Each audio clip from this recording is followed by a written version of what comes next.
đây thằng ngon nè hay ngàyนี้คือជាថ្ងៃចុងសប្តាហ៍សម្រាប់ពួកខ្ញុំហើយក៏ដូចជាអ្នកទាំងអស់គ្នាផងដែរអ្នកដែលធ្វើការក្នុងប្រទេសកូរ៉េដល់រដូវបុណ្យជូសកហើយឥឡូវនេះគឺមកថតលេងជាមួយនឹងអ្នកធ្វើការជាមួយបង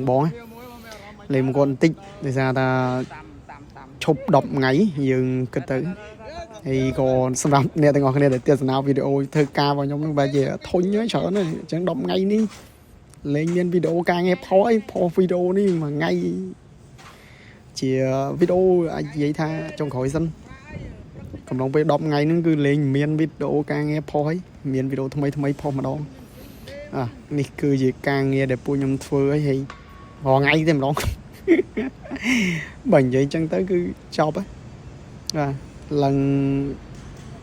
ម្នាក់ធុញតែចំនិយាយថតតែពីកន្លែងការងារដដែលមានអីថ្មី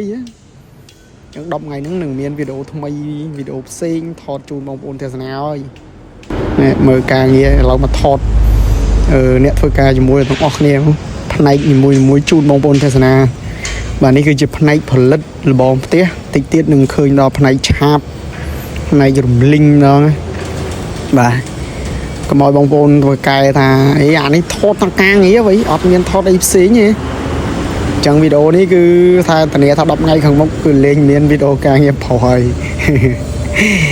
មេក៏ប្រាប់ថាឈប់10ថ្ងៃឲ្យធ្វើអីវិញប្រាប់គាត់ថាដេកឲ្យផឹកខាងនេះគឺខាងឆាបអីវ៉ាន់ទៅពេលដែលយើងធ្វើរួចគឺយើងយកមកដាក់ឲ្យខាងគាត់មកខាងទៀតគឺឆាបនៅក្នុងចាត់នេះការងារអញ្ចឹងប៉ុន្តែបុគ្គលិកច្រើនមក20នាក់ជាងណា70-30នាក់ដែរហ្នឹងតាកូរ៉េគាត់រំភើបគាត់ដល់ឃើញថតធ្វើអីខ្វះដៃខ្វះជើងដល់ឈប់អីអ្នកនេះអងបាយចិត្តតិចដែរហ្នឹងចង់និយាយចឹងបើថាធ្វើមុខសុយទៅវាមិនកើតហើយចំពោះកន្លែងនេះគឺកៅអីដែលខ្ញុំធ្វើហ្នឹងហើយវាតូចតែតាននេះហត់ចំរែងហ្នឹងបើថាបងប្អូនឃើញហើយវីដេអូខ្ញុំធ្លាប់តែបង្ហាញជូនពីរបៀបធ្វើហើយអានេះគឺខាងរំលីងកាត់យកឲ្យគ្រើមចេញអញ្ចឹងវីដេអូនេះគឺគ្មានអីច្រើនទេបងប្អូនមានអាប៉ុណ្ណឹងថតទីហើយដើរមកគេស្ដីឲ្យកុំនៅយូរពេកគេថាធុញថតអណ្ដែលបាយ